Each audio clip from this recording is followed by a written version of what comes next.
ఈరోజు సంధ్యా కన్వెన్షన్ హాల్లో జరగాల్సిన సభ ఏదైతే ఉందో దాన్ని ఉద్దేశపూర్వకంగానే ఆగిపోయేలా చేశారు అని అంటున్నారు. సో దీనిపై మీ ఒపీనియన్ ఏంటి?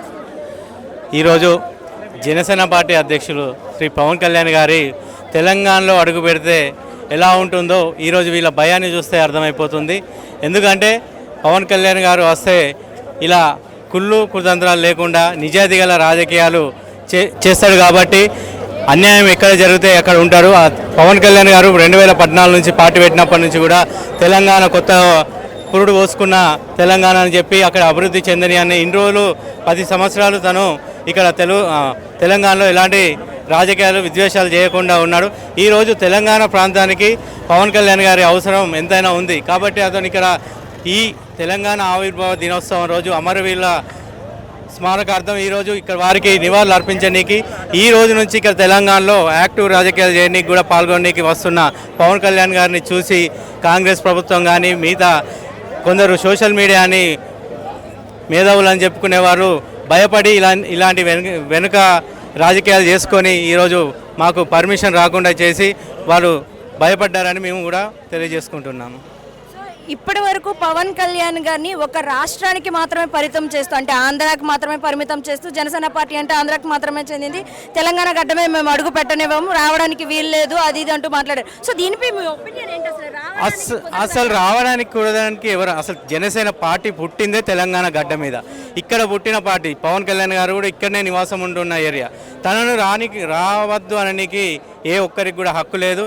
అది వారి బల్బు వేషాలకే నిదర్శనం. ఎందుకంటే ఇండియాలో పుట్టిన ప్రతి భారతీయుడు ఎక్కడైనా పోటీ చేయొచ్చు, తన పార్టీని ఎక్కడైనా విస్తరించవచ్చు. ఇప్పుడున్న పార్టీలు కూడా ప్రాంతీయ పార్టీలు అయితే జాతీయ పార్టీలు అన్నీ బయట పుట్టిన పార్టీలే. ఈరోజు కూడా పవన్ కళ్యాణ్ గారు మన ప్రధానమంత్రి తనను వచ్చి అప్రిషియేట్ చేస్తుంటే కొందరు ఓర్చుకోలేక పవన్ కళ్యాణ్ కానీ ఇటు వస్తే సౌత్ ఇండియాలో తను ఎక్కడ హైప్ అవుతాడో అని తెలిసి ముందే భయపడి ఇలాంటి పనులు చేస్తున్నారని మేము తెలియజేసుకున్నాం. ఎందుకంటే తెలంగాణ ప్రతి ఒక్కరి హక్కు. ఇక్కడ ఎవరి ఆంధ్ర పార్టీ అని అంటున్నారు కానీ ఇది తెలంగాణలో పుట్టిన పార్టీ, తెలంగాణ పార్టీ. సో ఇప్పుడు ఏదైతే ఈ ఘటన జరిగిందో ఇది మున్సిపల్ ఎలక్షన్స్లో ఎలాంటి ప్రభావితం చూపించబోతుంది? రానున్న గ్రేటర్ హైదరాబాద్ ఎలక్షన్స్లో ఇది చాలా విధంగా ప్రభావం పడుతుంది. ఆ భయాన్నే పెట్టుకొని ఈరోజు ఈ అధికార పార్టీ వాళ్ళు రాకుండా చేస్తున్నారు. ఎందుకంటే ఇక్కడ బీజేపీ జనసేన పోటీ చేస్తే కాంగ్రెస్ గల్లంతవుతుందనే ఉద్దేశంతో ఇలాంటి కుట్రపూరిత రాజకీయాలు చేస్తున్నారు. సో దీని కారణంగానే మొన్న ఏదైతే లిటికేషన్స్ వేశారో పవన్ కళ్యాణ్ గారి మీద ఒక భూ అక్రమానికి సంబంధించి కూడా ఇలాంటి మాటలన్నీ కూడా వివాదాలకు రేపడానికి కూడా ఒక కారణం అదే అంటారా? అసలు పవన్ కళ్యాణ్ గారు అంటేనే నిజాయితీ. భూ అక్రమం ఈ 10 సంవత్సరాల నుంచి లేనిది ఇప్పుడే ఎందుకు పుట్టుకొచ్చిందండి? అదంతా ఓన్లీ వాళ్ళు సోషల్ మీడియాలో వాళ్ళకు ఒక పాపులారిటీ రానికి, వాళ్ళ టీవీ ఛానల్లో పిఆర్టీలు పెరగడానికి తప్ప పవన్ కళ్యాణ్ గారు ఇంతవరకు ఎలాంటి అక్రమ భూములు కానీ ఎలాంటి లిటిగేషన్ల భూములు కానీ తీసుకునే ఉద్దేశం కాదు. పవన్ కళ్యాణ్ నిజాయితీ గల పరుడు. సో చివరిగా ఒక ప్రశ్న, పొన్నం ప్రభాకరన్ గారు పవన్ కళ్యాణ్ గారి మీద కొన్ని విమర్శలు చేశారు. అండ్ దాంతోపాటుగా తెలంగాణ ప్రజలకు కూడా క్షమాపణలు చెప్పాలి అని అంటున్నారు. అప్పుడే తెలంగాణలోకి మేము రాణిస్తాము అన్నట్టు కూడా కొన్ని విమర్శలు చేశారు. సో దీనిపై మీ ఒపీనియన్ ఏంటి? అసలు పొన్నం ప్రభాకర్ గారు పవన్ కళ్యాణ్ని క్షమాపణ అడగడం ఏంటి? అసలు ఎందుకు చెప్పాలి క్షమాపణ? సన్నాసులు చెప్పాలి క్షమాపణ.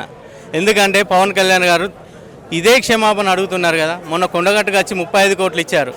కొండగట్టు అభివృద్ధికి పూనుకున్నాడు. అలాంటప్పుడు అప్పుడు ఎందుకు రాలేదు? ఇలా నోట్లు అప్పుడు ఎందుకు లేవలేదు? వరదలు వస్తే ఏ ఆపద వచ్చినా పవన్ కళ్యాణ్ గారు ముందుండి పనిచేసుకుంటూ వచ్చినారు తెలంగాణలో. మరి ఇదే తెలంగాణలో పుట్టి ఇదే కాంగ్రెస్ అధికార పార్టీలో మినిస్టర్గా ఉండి నువ్వు కనీసం మీ దగ్గర ఉన్న నీ కరీంనగర్ జిల్లా కొండగట్టులో నువ్వేం చేసావు? కొండగట్టుకు ఏం చేసావు? అక్కడ ఉన్న దేవస్థానాలకు ఏం చేసావు? పవన్ కళ్యాణ్ ఎక్కడో ఉన్న పవన్ కళ్యాణ్ కూడా ఇక్కడికి వచ్చి 35 కోట్లు ఇచ్చి దేవస్థాన అభివృద్ధికి పాల్పడుతుంటే మీరు ఎక్కడ పోయారు? అప్పుడు గుర్తు రాలేదా తెలంగాణ క్షమాపణలు? ఇప్పుడే గుర్తుకు వస్తున్నాయా? అసలు ఎందుకు క్షమాపణ చెప్పాలి? పవన్ కళ్యాణ్ ఏమన్నారని క్షమాపణ? తెలంగాణ గడ్డ మీద జనసేన పార్టీ పెట్టినందుకు క్షమాపణ చెప్పడా? ఎందుకు ప్రజలకు ఇంత సేవ చేసినందుకు క్షమాపణ చెప్పడా? లేకుంటే కొండగట్టుకు ఇంత చేస్తున్నందుకు, వరదలు వస్తే ఏమైనా సహాయం చేసినందుకు క్షమాపణ చెప్పాలన్నా? తెలంగాణలో యురేనియం తవ్వకాలని చెప్పి అప్పుడు మొదలు పెడితే పవన్ కళ్యాణ్ గారే రౌండ్ టేబుల్ సమావేశం అప్పుడు ఉన్న మీ ప్రతిపక్షంలో ఉన్న మీ రేవంత్ రెడ్డి గారు ఇప్పుడు ఉన్న మీ సీఎంని కూకున పెట్టుకొని ఆ యురేనియంకు అధ్యక్షత వహించి ఆ రోజు దాన్ని ఆపిన ఘనత పవన్ కళ్యాణ్ కదా. అది ఆపినందుకు క్షమాపణ చెప్పమంటారా? దేనికి చెప్పమంటారో చెప్పండి. అసలు పొన్నం ప్రభాకర్ గారు ఫస్ట్ పవన్ కళ్యాణ్ గారికి క్షమాపణ చెప్పాలి ఈ మాటలు అన్నందుకు. పవన్ కళ్యాణ్ గారి గురించి మాట్లాడారు కదా మేడం. తెలంగాణకు రావద్దు రావద్దు అనేసి అంటారు. రావద్దు అనడానికి ఎవరి సొత్తు కాదు. రావద్దు అన్నారు కానీ వచ్చి చూపించిండు. అన్న ఏందో చూపించిండు. ఇక్కడ నుంచి అన్న దగ్గరికి వెళ్ళాలనుకున్న వాళ్ళు ఫస్ట్ మమ్మల్ని దాటి అన్న దగ్గరికి వెళ్ళాలి. రావద్దు అనడానికి అన్నే మన ఫారెన్ బయట దేశమా, తెలంగాణనే కదా. తెలంగాణ అన్నప్పుడు తెలంగాణ గడ్డ మీదనే ఉన్నాడు కాబట్టి వస్తాడు. ఆయనకి ఏది కావాలన్నా చేసి చూపిస్తాడు. మనం అడిగిందే సహాయం చేస్తుండు కానీ ఆయన ఎవరికేం ద్రోహం అయితే చేయలేడు కదా. పవన్ అన్న కాబట్టి చేస్తుండు, చేసి చూపిస్తాడు. ఇప్పుడు తెలంగాణ గడ్డ మీద జనసేన జెండా ఎగురుతుంది. తప్పకుండా ఎగరవేస్తాము. అందరం ఉన్నాము. జై తెలంగాణ, జై జనసేన. ఇప్పుడు ఈ రోజు జరగాల్సిన సంజయ్ కన్వెన్షన్ లో ఏదైతే సభ ఉందో దాన్ని కుట్రపూర్వకంగానే ఆపారు అని అనేసి కొంతమంది మాట్లాడుతున్నారు. ఇది నిజమే అంటారు? ఎంతవరకు వాస్తవం? వాస్తవమే మేడం. అంటే ఇప్పుడు పవన్ కళ్యాణ్ గారు ముందుకు వచ్చిర్రు అనుకో, రేవంత్ రెడ్డి వెనక్కి పడిపోతాడు. ఇది కావాలనే చేయించారు కావాలని.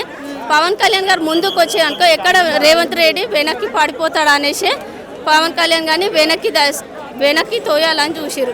కానీ వెనక్కి మాత్రం తగ్గేదే లేదు. ముందుకు వచ్చిండు, మీటింగ్ పెట్టిండు, మాట్లాడిండు, చూయించిండు. అన్న పవర్ ఏందో చూయించిండు. ఇంకా ముందు ఉంది ముసర్ల పండుగ. తప్పకుండా మీకు ఉన్నాయి చుక్కలు చూపిస్తాడు. ఇక అది ఇప్పుడు జరగబోయే మున్సిపల్ ఎలక్షన్స్ ఏవైతే నవంబర్లో ఉన్నాయో సో దాన్ని దృష్టి రీత్యా పెట్టుకొని దానికోసమే దీన్ని ఈ రోజు జరగాల్సిన సభను అయితే ఆపివేశారని మాట్లాడుతున్నారు. ఇది వాస్తవమే అంటారు? ఇప్పుడు ఆ సభ స్టార్ట్ చేయాలంటే ఇప్పుడు ఇది ఎంట్రీ కావాలి కదా మేడం. ఈ ఎంట్రీ అనేది ఆపేస్తే ఆ సభకు ఎంట్రీ ఉండదు కాబట్టి ఇప్పుడు ఆపేద్దామని చూసిరు. ఈ సభలో పవన్ అన్న మాటలు ఏందో వింటే వాళ్ళు ఇక ఫీదా అవుతారు కాబట్టి ఇప్పుడు ఎంట్రీ ఇవ్వద్దు అనేసి ఆలోచించుకురు. కానీ అన్న మాట్లాడే ప్రతి ఒక్క మాట వాళ్ళు మనుషులు అయితే ఒక్కసారి ఆలోచించుకొని మాట్లాడాలి. అన్న ఏం మాట్లాడుతుండు, దేని గురించి మాట్లాడుతుండు, ఎందుకు మాట్లాడుతుండు అనేది ఆలోచించుకోవాలి. ఆలోచించి మాట్లాడాలి.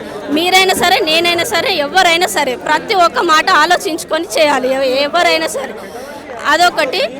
ఆ పూలం అనే ఆమె ఉంది చూసుకో, నా స్వామి రంగా నా చేతికి దొరకాలి.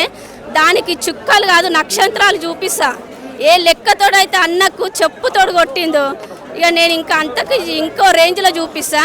అది గనక నాకు దొరకాలి. నేను ఎల్బీనగర్ నియోజకవర్గం, నేను ఉండేది నాగోల్ డివిజన్. వచ్చినా పర్లేదు, ఆమె దానికి మాత్రం చుక్కలు చూపిస్తాను నేను.